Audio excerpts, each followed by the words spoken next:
Hello and welcome to the compiler's reading group. This paper was Making Reliable Distributed Systems in the Presence of Software Errors by Joe Armstrong.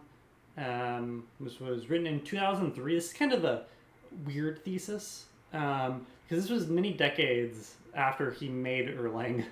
And for today's reading, we only covered the first two chapters, which is just the introduction and the architecture model itself. I'm going to be kind of skimming the first chapter. It is interesting in its own right, but I think it's just basically a bunch of facts, and facts are nice, but it presents a core question: how do we program systems that behave in a reasonable manner in the presence of sodware errors? Right, and that is the central question of this work here. And the answer that they eventually came to was a language called Erlang. And Erlang is a pure message programming language. It's a very concurrent language with strong isolation between processes and the kind of philosophy of you should fail first. Some background, I'll very roughly cover it. So as some of us know, Erlang was made at Ericsson. Ericsson is a telecom company, but the group that was responsible for Erlang was the CS Lab, and that was formed in 1981. For 5 years, I'm not sure really what they did, but Joe started work on what would become Erlang in 1986. What's really interesting, and I think makes sense, is that Erlang was a Prolog extension. You can kind of feel that declarative nature in Erlang, and I believe it probably comes from the fact that, well, Erlang just started as an extension of Prolog. And so, they had the original implementation. It had no syntax for it, right? It was just, it's just Prolog. It's just a Prolog library. And in 1987, real work started on it. The ACS Thunder lab got started, like modeling data with it, and that is really where a lot of the core ideas of it started. And by 1988, software was starting to be written in Erlang because it was considered successful. A big issue is by 1989, it worked, right? It took 9 to 22 times less time to develop the software than in conventional languages. If you ever watch Erlang the movie, they mention C in particular and how a declarative language makes you 9 to 22 times faster. However, these were hotly debated numbers, and it kind of stood along the lines of, well, did you believe in Erlang or not? So maybe there's some bias there in terms of, well, I would say Joe really believes in Erlang, and, well, I guess I do as well. So I believe his numbers. But there's a big issue. The code was 70 times too slow, right? Which is really bad. But in that year, they started on a machine called the Jam machine, or the Joe abstract machine.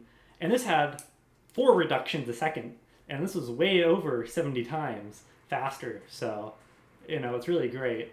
4 instructions in second, reductions a second may sound slow, but machines are quite slow back then. And then there was some C code that was being made because he wanted to re-implement in C, but apparently that code was quite bad and they tossed it. What was interesting is by 1992, they started developing software in the ACS Thunder, actually starting to deliver stuff, and Erlang got its way into Japan. There ended up being some companies spawned for Erlang in 1993. And by 1995, the next-gen switching software that was going to be the next-gen thing collapsed, and they decided to use Erlang after 8 years. And then I believe by 1998, so in about 3 years, they delivered 1.7 million lines of Erlang and delivered the system. And at the time, it was the largest functional programming system there was. I think it might still be, but I believe Jane Street might be ahead of them. I remember Jane Street, I want to say 7 years ago, beat Vim, and Vim was over 1 million lines of C. I know they beat that in OCaml a while ago, so maybe Jane Street is past the number of lines of Erlang. But still, it's quite impressive. 1.7 million lines of Erlang. Sadly, that same year, Erlang was banned within Ericsson. They wanted to be a they wanted to be a technology user. They don't really want to innovate, so they banned it for new products. So the same year that the massive switching, I don't really understand. But whatever. The good thing out of this is that Erlang became open sourced because, well, I don't know what else you're going to do with it. And so Joe Armstrong and a bunch of people, 15 people in total, left Ericsson, made their own company and made a bunch of software for it. And by 2001, Erlang was well established in the market, right? So that brings us up to like, yeah, it's great. I guess for the rest of this thesis, it covers some topics. We're only covering the first two chapters, but I think later we're going to cover more chapters because it's a pretty interesting thesis. Chapter 3 starts covering Erlang itself. Which seems kind of nice, though I don't know how much of this is useful for us because, like, we understand most of, like, abstractions and whatnot, but I'll give it a read and see there. I think 3.4 and 3.5 here is probably interesting. Can I say that again, Ray? When you get up to, like, chapter 6. Yeah, it makes sense. Because I think skipping some of this, or at least, like, just quickly going over it might be good, just very briefly at some point. But yeah, because by chapter 4 you get some interesting stuff about like concurrency and then fault tolerant systems, and then finally when you get to chapter 6 and 7, you get interesting things because this starts covering the core APIs of Erlang, right? Like the gen server, the event manager, and by chapter 7 you get the full OTP system. So I think around this area is where we may focus next. And I believe some of the case studies would be interesting, just seeing how well their ideas worked out in practice. And yeah, so that's what I think for future work. But what's interesting is, I guess we're going to get started with chapter 2 now, is that he kind of starts the chapter off by defining software architecture, because he finds it is kind of important to understand what type of architecture you're making your software on and why.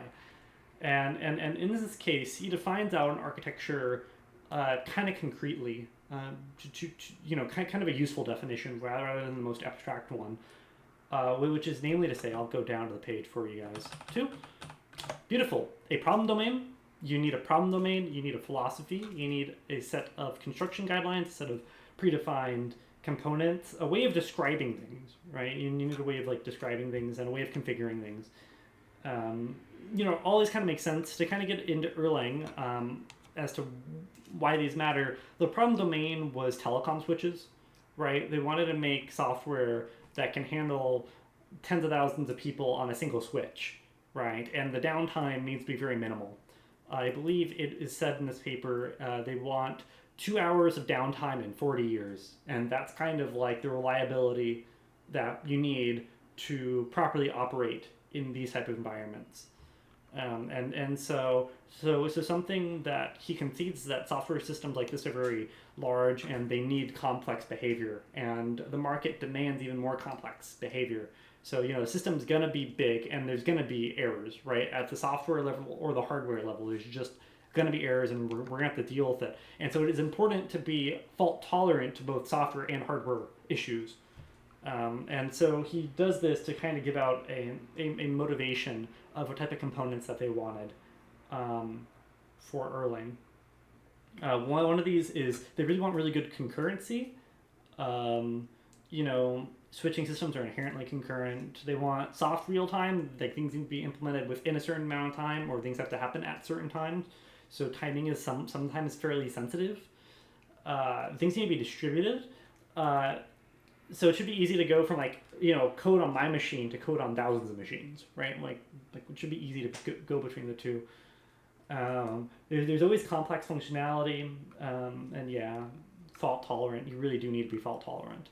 What's interesting is he also defines out a philosophy. So this is like the second point he mentions is a philosophy. The entire thesis is dedicated to the philosophy. But the way that he describes the philosophy for which they used, software should be organized into a hierarchy of tasks. The top task is considered the most complex task, right? You can imagine that this is all the mechanisms you need to fully run a competent system that does everything, right? Like you can imagine for a human, they need to think, they need to eat, all that. But if that were to fail, and it may fail, then you need backup systems. And so you have things called simpler tasks. And the simpler task should allow the person or thing to operate even if the large task fails, right? And so things are kind of grouped in that kind of order. And so what they do is they try to do the top task, and if that fails, we just go down to the simpler tasks. And it should be sufficient for the system itself. It talks about strong encapsulation, but we'll get there in a second. I guess I'll talk about that. So one really important detail about Erlang is that because things may fail, you need strong encapsulation, right? Like one task failing should not mean all the other tasks in the system kind of fall apart, right? An exception in one part should not bring down your entire system. That's pretty bad because then your system is just unusable. And if you're defining out tasks in this manner, you would like redundancy. So what they ended up coming up with is a thing called a process. And it's a lot like your operating system process and not like your operating system threads. A process is isolated where no other node can really touch it or kill it, really. If a fault happens in that, it happens in that. And that's very nice because this means that you're not relying on some shared state. Like it's not writing to some memory buffer that some other process is going to read from and have errors when it crashes because, oh no, now the database is in an inconsistent state. And so processes are completely isolated, but they can communicate because communication is important to doing work. And you communicate by sending messages. And messages are very nice. If you're an object-oriented programmer, it is methods from object orientation, basically. At least the papers that we've covered before with self and small talk. A message gets sent. A message may not be delivered, right? Like the wire in which it goes over may be faulty, because one thing about Erlang is that a process can be running on your machine, on your CPU, on like your CPU with its concurrency, but it may be running halfway across the world. To Erlang, it's kind of irrelevant, right? If you deploy it on one machine, it has good performance. If you deploy it on 1,000 machines, it has much better performance. And you can kind of just do that because a process can be anywhere. And so one thing to take note is that a message could fail to send. And that's fine, right? Just like how we send a packet, we don't necessarily get back ACK if we are on a UDP connection, right? We can do fire and forget, but if we do need to do things, you can get back like an ACK if needed. But it is important to understand that messages between processes can fail, and that's expected. Some other, I guess, interesting aspect is that they have the property that they ordered it. So if you send a message A and send a message B, A gets there before B. It will be reordered within the buffer, so A comes before B. I think Urbit has a similar style of once only delivery, right? Where you send a message. Yeah. I guess it's important to note that this is an arbitrary choice. You could choose not to make the messages ordered, but they found that a bit more faulty. Like having to program around that was a bit harder. And so all this is to get around to say is that he coins the term concurrency-oriented program, where everything is oriented around these processes. And a way to think about how we start processes is that we identify all the truly concurrent things in our world. We then identify all the message channels between these processes, and then we map these down one-to-one, right? We write these down and then map one-to-one. And this is kind of how he describes it, because if you don't have one-to-one mapping, it's kind of hard to follow. So yeah, that's kind of how he described how we would kind of break up these things. So for example, if we're running a IRC bot, for example, you can imagine that you could have a process for each server that you're connected to, and within that you could run a new process for each buffer you're connected to, right? Like say you're connected to some channel, because you can view those as concurrent things. And when messages get sent to you, you can dispatch on that and send it to the proper process. So, as long as you have a good conceptual mapping and take some time to architect out your things, this type of programming seems to work fairly well for anything where computation is distributed or where things can fail. Some interesting things of security is that the names of processes are important.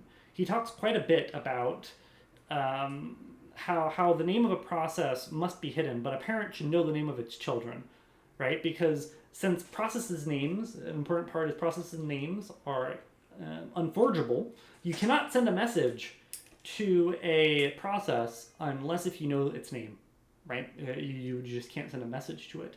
And so security relies on not giving out these names all willy-nilly.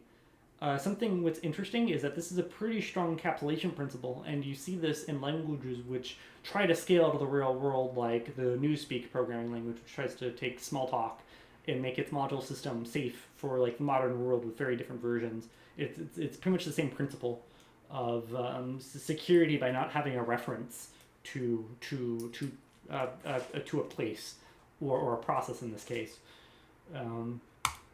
Further, it's not enough to just have these processes, but it's also important to talk about the protocol, right? So when you have like these processes, you need a protocol to say, well, I expect this kind of format of a message. And so it's quite important to lay out who's following protocol and who's not following protocol. And so you can probably discard messages which aren't following protocol, or you can do whatever, but it's important to follow the protocol. Otherwise, you're probably not going to get back a response. Which I think we saw something similar with Urbit, where I think you get kicked out of the network for sending some bad formatted messages, essentially. Yeah, I didn't go too deeply into this, but basically, an ill-formed message just it's treated as though it never happened, right? Like an ill-formed message can only be silently dropped. It can't have any side effects. You can't even respond to it with an error because that involves doing stuff, and you could potentially do the stuff wrong. So it's just has to be dropped. Yeah. So it's similar, except in Urbit's case, they chose a nice mechanism of just dropping it silently and acting as if it never happened. Something interesting, I guess some other parts, I'm good and all I pass my notes, is that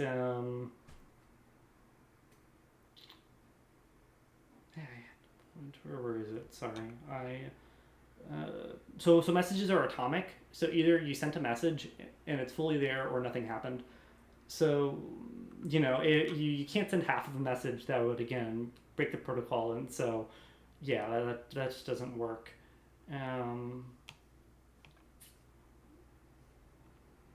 So some other interesting properties that he mentions are important is down here, where he mentions that a language needs kind of like the following ideas. They need some type of encapsulation primitives. They must support concurrency. So processes must be cheap to spawn and destroy. Unlike your OS processes, which are heavy, these things are much cheaper, and they ought to be cheap. You have to have some type of error encapsulation. You need fault detection. So it's important to figure out that a fault happened, and you need to know why a fault happened. So there's things with fault identification as well, and kind of importantly, you need to be able to upgrade your code at runtime, or whenever, really. You need to be able to swap out the code while it's live, because again, you can't have downtime. You can't shut down the telecom server while someone's using the phone. That just won't be good. It's not good to have scheduled maintenance on a reliable infrastructure, and because of this, you need some way of upgrading live. And Erlang has some pretty interesting mechanisms for supporting this. He lays out a few more requirements as well in section 2.5. I'm a bit past it here. I apologize. But something interesting is that if a node crashes, there is a notion of needing volatile versus stable storage. So there must be it is important to have storage which can survive a system crash, and which you could probably reboot on or do something with. So it is important to note that in this type of model, things like stable storage is quite important. This doesn't have to be baked into the language. In fact, they added this on top of Erlang, but you just need this at some layer of your software stack to make things work. And around section 2.7, they kind of lay out the library requirements that they need and what they get to. And I'm going to skip the rest of this. But what's interesting is that they observe other projects. And kind of an interesting thing to note is kind of the failure of Java.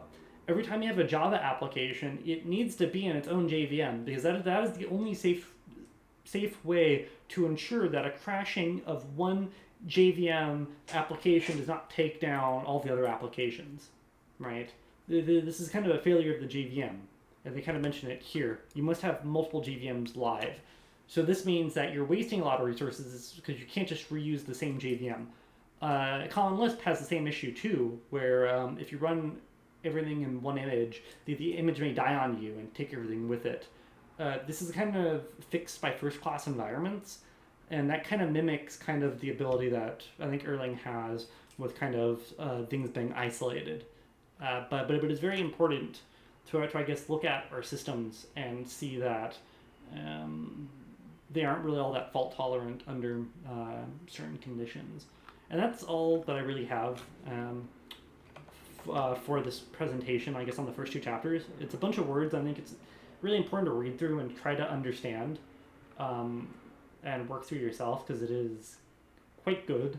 And there's a lot of properties that he mentions, and some motivations onto why the system is the way it is. So does anyone have any questions at all?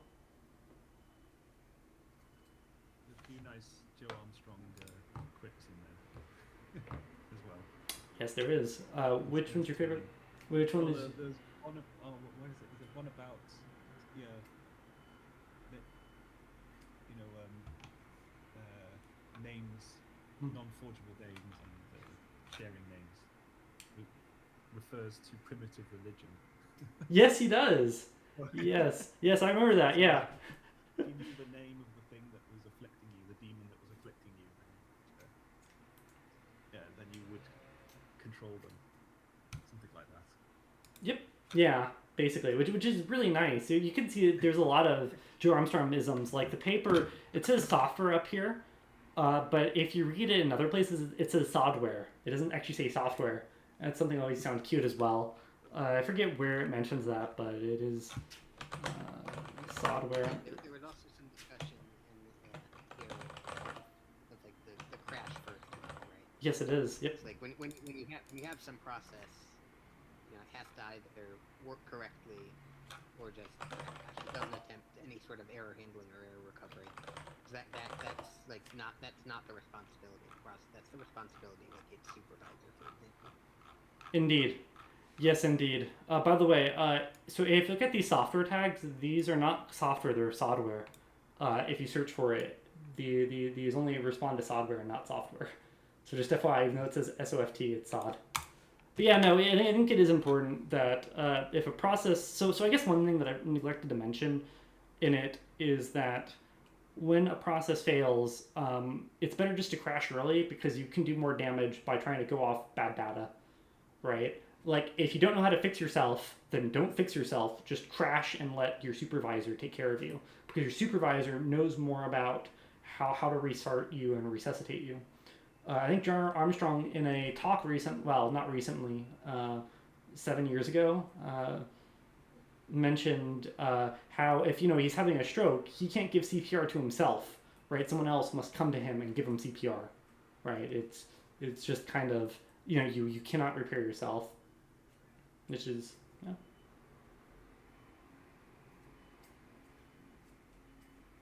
Yeah, so this is kind of a useful semantic for a lot of things, right? You can crash with information, but generally recovering from an error requires context that if you're encapsulating functionality well, then you don't have that context in the place where you're actually trying to do things. Yeah.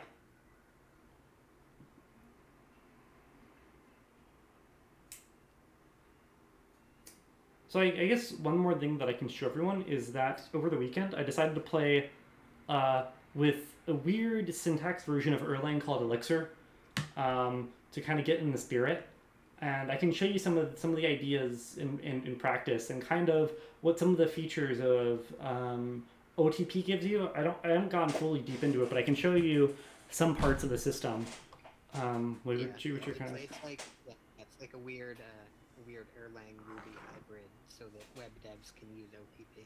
Yeah, I find the syntax really noisy and loud, so I turn the do's and ends into curly. I don't like curly braces, but I think they read better to my primitive eyes. But something I do want to show off is I made a little counter example. There's a thing called an agent. An agent doesn't matter. It's not part of Erlang, actually. It's part of Elixir's abstraction on top of it, but it's just a way of saying I have some global state somewhere. Because the hard part is global state. Because, again, you don't really have access to global state. They're not real. And so you spawn up a service which can respond to those messages. So in one case, I have a global counter where there can only exist one on the entire system, and there exists one which you pass it a name and you can kind of start up. And what's really interesting, I'm going to go to my tests. This one will be counter tests. So I'm going to just copy and paste this code into my REPL. I can't send it there nicely, sadly, because you can tell this thing was made by Ruby people and not by Common Lispers. I can just tell you that much. Cool. So I have a little thing here called a counter and a global counter, and I just want to start the service. So I just want to start the service. Great. So what's interesting now is that if I wanted to use a global counter, I can. I can just say misc.counter.global, and then I can get the value at it, which is 0. I can even increment it. I can increment it, and then I can get the value, and I get back 3, right? Which is really great. I can even increment it by 5, let's say. Whoops, my bad. And if I look at the value, it's 8. All is well and good. And I even have this other counter here too, spawned under the name. What did I name it? I named it misc.counter. Okay. I should have called it fooey, but whatever. Value at the agent at misc.counter. So under the name misc.counter, I spawned it up with this name, and so the state exists here, and I can send messages to it. And I can increment it, and I can increment it a few times. Whoops. Yep, and so its value is 3. What's interesting though is that the way that I spawned it is that I spawned it with the supervisor. And so if this crashes, the supervisor will restart it. But something interesting is that I have a strategy called one for all. I'm going to show you what that means here in a second, because there's 2 ways that I can kill this. I have a software error, and I have intended ways of killing it. I have a function called terminate, but killing it the expected way is boring. So I'm going to induce a crash. I'm going to increment by high. And, well, we can't add... So this is like dumb Lambda syntax for adding the value at the... sending a message to it and then adding it to the value. The problem is that I can't add a high to 5. That doesn't make sense. Well, I guess it makes sense to us humans. I can give you a high 5, but it doesn't make sense to this code. And so when I run it, we get this big, nice crash saying, 8 plus high is invalid arithmetic error. And, last message is from this PID. And yeah, so, but if I were to go back and get the value, the server is back alive. There's no big deal. It actually started back where it came from because I gave it the initial value of 0. Right, the initial value that I spawned it with is 0. And yay, it's all well and dandy. But something that I neglected to show you was in my misc counter values, it is now 0 again. Because the strategy was one for all, I've linked all these processes together, so if one of them crashes, they all crash. Because sometimes this type of semantics is important, because you can imagine if you're building an algorithm that relies on data and you decide to parallelize it by splitting the data into chunks and then doing processing information, if one of those nodes crash for whatever reason, you want them all to die. You actually don't care about trying to finish the rest of the arithmetic because there's no possible way you can fix it. And so there's a nice thing that you can do is where you can link processes together in which it makes semantic sense. And so in this way, both the global counter and my local counter have restarted because I wanted that semantics. And it's really neat. You can even make tests that it works, right? Like I can terminate the child and then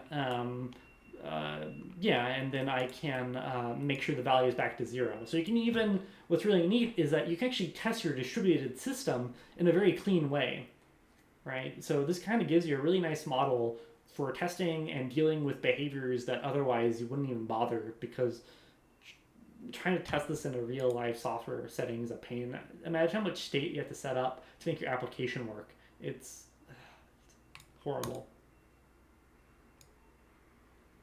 Yeah, you always run into this, right, where you make these very complicated test harnesses kind of just to run.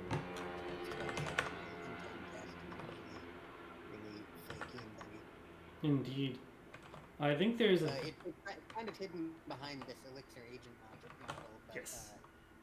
but in like the Erlang OTP model, the way that state gets updated is that just everything, like every function produces the new state as part of its return value, basically. Yep.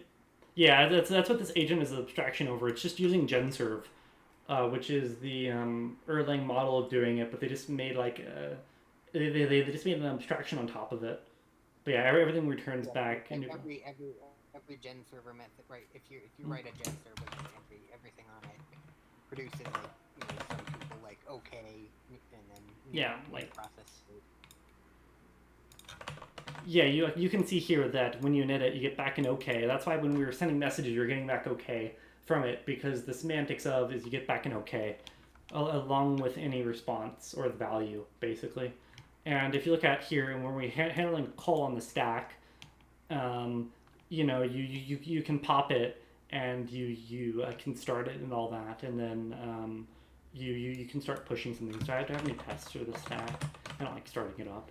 But essentially, it kind of looks like this when you do it with the GenServe model, where you have some API that you implement that deals with some things. What's interesting is that a call is synchronous, while a cast is asynchronous.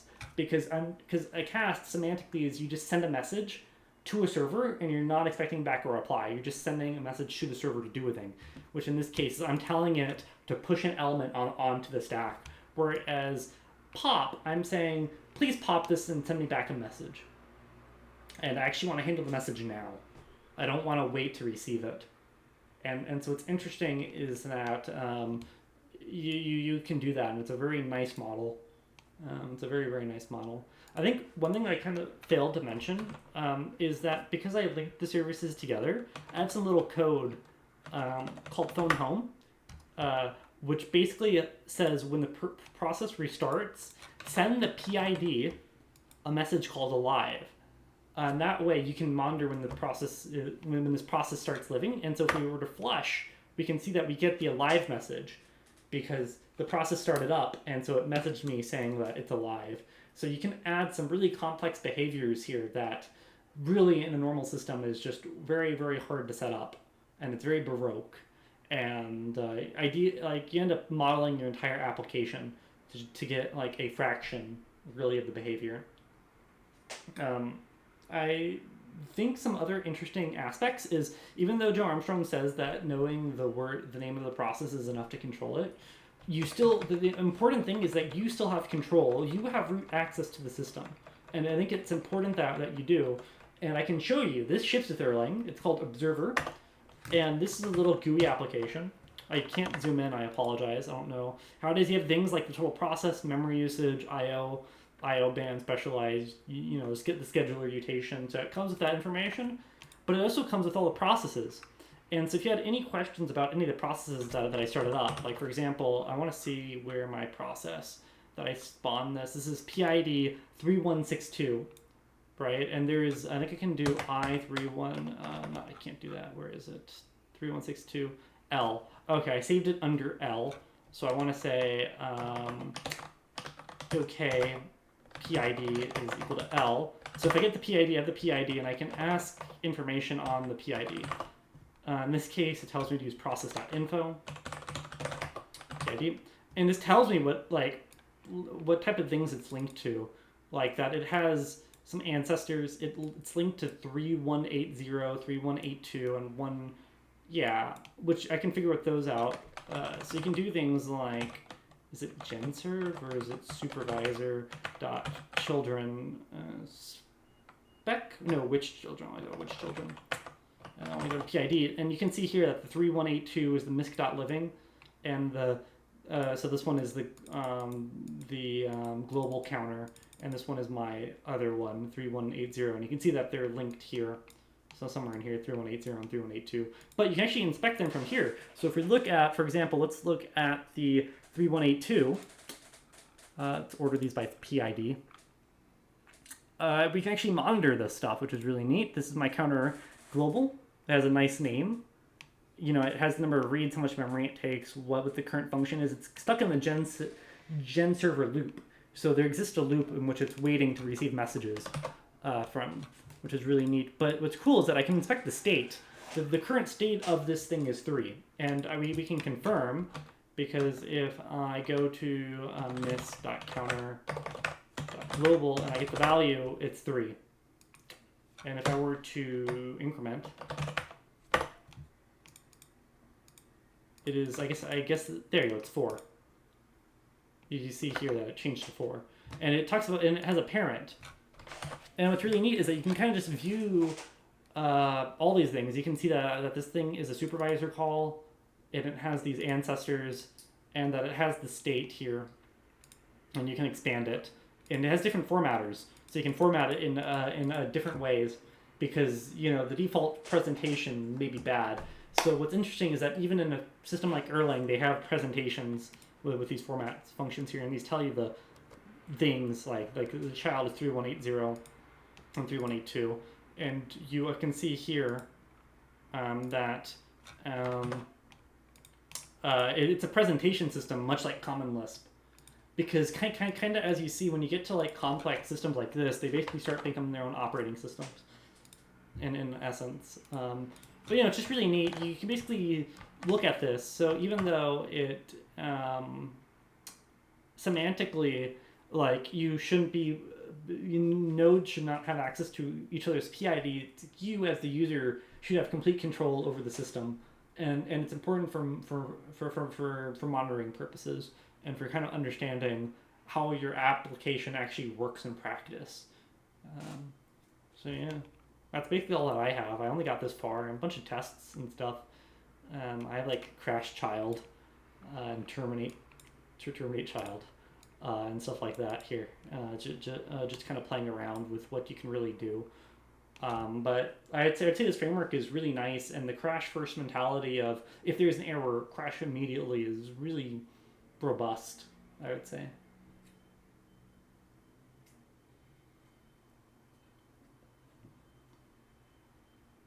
Why isn't Urbit built in Erlang? Yeah, Urbit makes, but it's kind in a lot of ways what it does is kind of reminiscent of gen servers. But there's like, different trade-offs made. Okay. Urbit is very like, it's very non-concurrent. For example, rather it handles one message at a time, which could be sort of any kind of event. Often just some message from the network.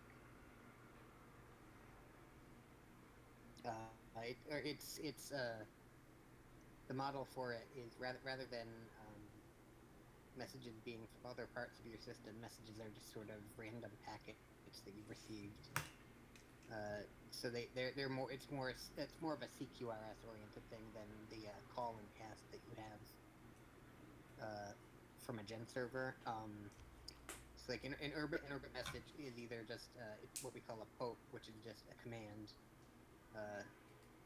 It has you don't get any sort of response to a poke. It's just a command that does something. So this is usually like a user command, for example.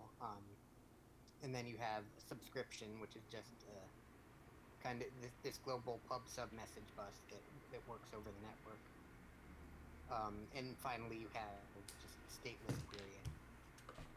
So the usual pattern is you'll like subscribe to some output channel on something.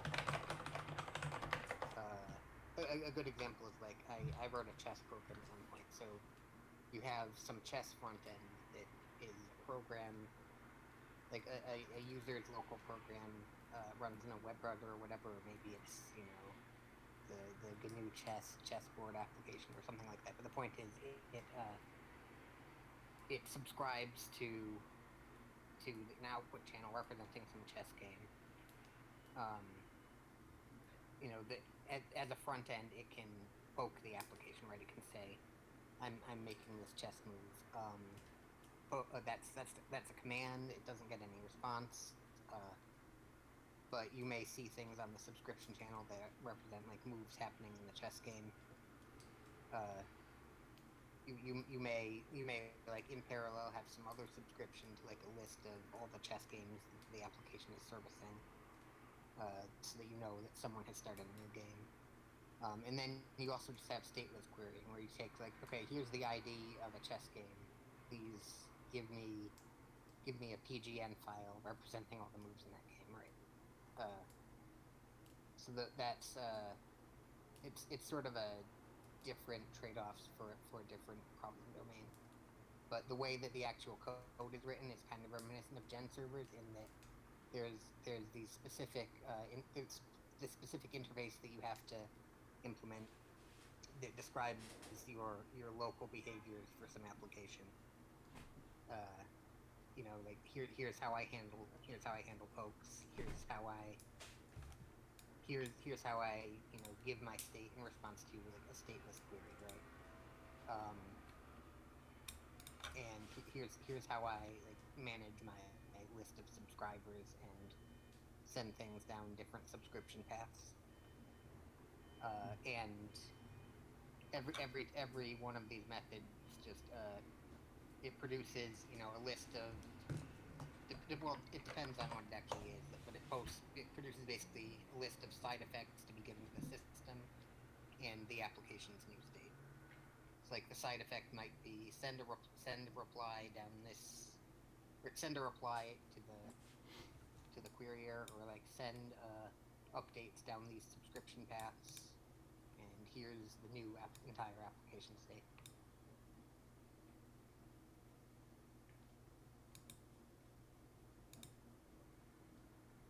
Yeah, I'd say it's very similar.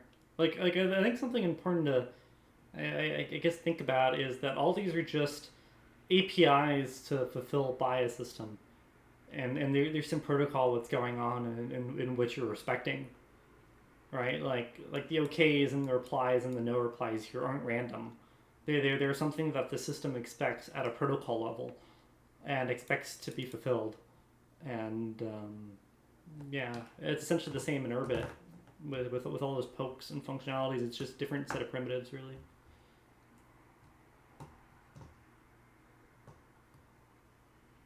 Yeah, so like to use gen server, you have to provide implementations of like init, you know, handle call, handle cast, terminate, Yep. code change, and whatever other ones there are. Yeah, there's a few. I'm sorry I didn't like include all of them here. I guess I can look it up and show you all later. But yeah. Yeah, so it's literally just a module with these functions on it, and then you can just have you know you just use gen server in that module, and that makes it a server, and that means that that OTP can just use this and run this as a server, and you get all of the expected server behaviors.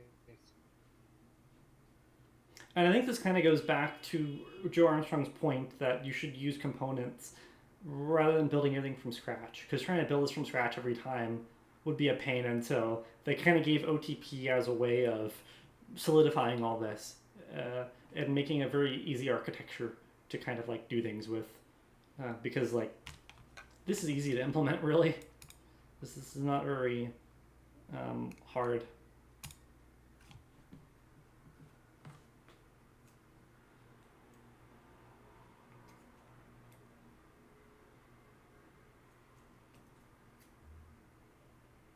Cool. Is there any more questions about, I guess, so maybe Erlang in general, or about the couple chapters that we read for this meeting? Well, are we going to have a follow-up about Erlang itself? Ideally, I want to. We really should. I want to follow more of the paper. I think chapters 6 through 8. There are a lot of interesting chapters in this thesis. Yeah, it's a very weird thesis in that it came out a decade after the fact of the starting work Yeah, of Erlang. it's not a typical thesis where someone does research to have a thesis. It's more like Joe Armstrong had done all this work on Erlang and he wanted a doctorate out of it.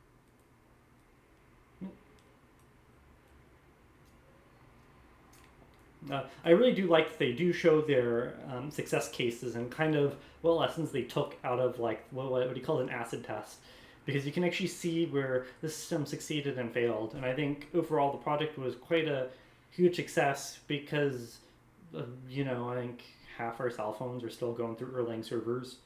Like the code still exists and is very very reliable, right? Like this is actually highly reliable software and kind of a methodology on making a service and software which doesn't fail, really. I really wish more software was built in like this Erlang style of thing. To me, it's quite sad that we don't really see this methodology really used outside the Beam. I guess there is some things like Akka for Scala, and I think there's an agents library for Common Lisp as well. That's kind of like Akka, but they're different because the cost of a process is more expensive. So they're not really the same. They're not really the same.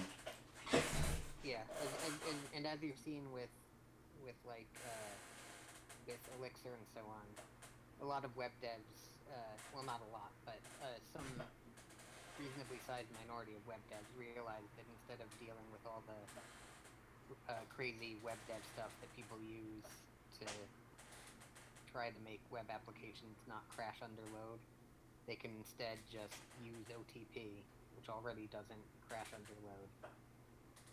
Yeah, so I guess This is kind of why Elixir exists at all. It's Erlang for web devs, more or less. yeah. Well, in particular, it started by the guy who made Ruby on Rails. He got sick of Ruby's output, and so he made the Phoenix framework. And so if you look at the Phoenix framework, I think it's kind of similar to Ruby on Rails, and so he made the syntax very. He made the syntax very. It's literally just Rails, but but since it runs on OTP, there's a lot of things that you would have to deal with in a Rails stack that you just don't have to deal with. Yeah. Right. You don't have to deal with manually constructing weird caching layers or manually making your system able to be distributed over multiple nodes, for example. These are all things that Erlang OTP just does. But the experience of it is basically almost the same as just writing a Rails application. So I wouldn't call it popular, but there's like a sizable minority of web devs who realize that it's just a lot easier to do what web devs are often trying to do by using OTP. Yeah, like the only web server that I know that uses it is Planoma, like an alternative to Mastodon, which is an alternative to Twitter. Yeah, I have that like installed locally, and it's just Elixir code. Elixir code is odd. Like even though Elixir kind of looks ugly and horrible, it's not bad, right? It just ends up being fine, I think. Even though I do find it ugly and horrible. It's kind of like a weird Erlang Ruby fusion. But like a lot of things just letting like rather than writing your persistent data to Amnesia or whatever, like you would do in Erlang, since you're a web dev, you just write it to Postgres or whatever. I think something else that's interesting is that they also have their own GUI viewers for it, much like how there's like that observer view. I was reading the Elixir wiki, and they have like very similar tools for Phoenix, where they have like process managers and process viewers for Phoenix. Yeah, if you do like the boilerplate generator to start a new Phoenix thing, basically the only thing you have is your Erlang VM process dashboard. That's like what you get. Yeah. So when you're doing development, you have the sort of web process dashboard or something like that.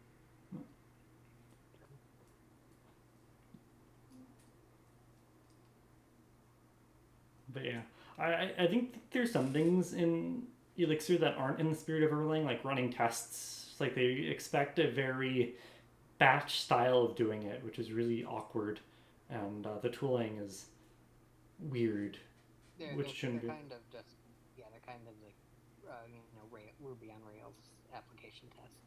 Yeah. So I don't know. I find the mentality is kind of weird, but it's still Erlang at the end of the day, which makes me kind of happy that it exists and is in use somewhere. But yeah, that's all. I'm gonna stop the recording now.